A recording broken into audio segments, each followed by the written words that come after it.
বাংলা সাহিত্য আর সঙ্গীতের ইতিহাসে এমন একজন মানুষ ছিলেন যিনি অন্যায়ের বিরুদ্ধে কলমকে অস্ত্র বানিয়েছিলেন, যিনি ধর্ম, জাতি আর ভেদাভেদের ঊর্ধ্বে উঠে বলেছিলেন মানুষের চেয়ে বড় কিছুই নেই।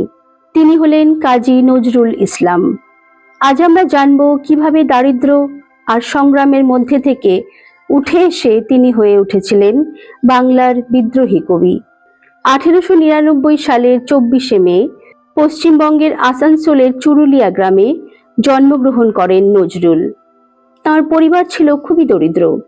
ছোটবেলায় বাবাকে হারানোর পর সংসারের দায়িত্ব এসে পড়ে তাঁর কাঁধে।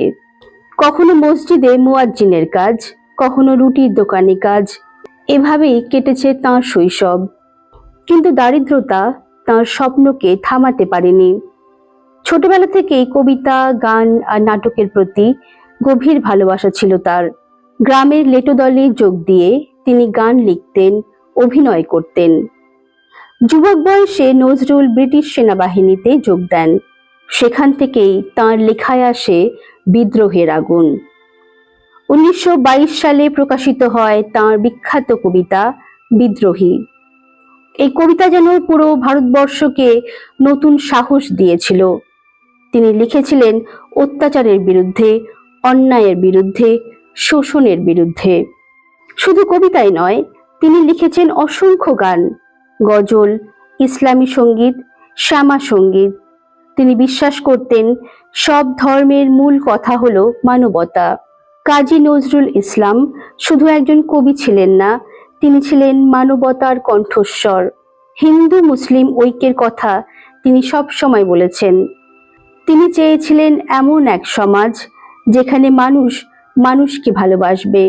তাঁর লেখার জন্য ব্রিটিশ সরকার তাঁকে জেলে বন্দী করেছিলেন, কিন্তু কারাগারও তাঁর কণ্ঠস্বরকে থামাতে পারেনি।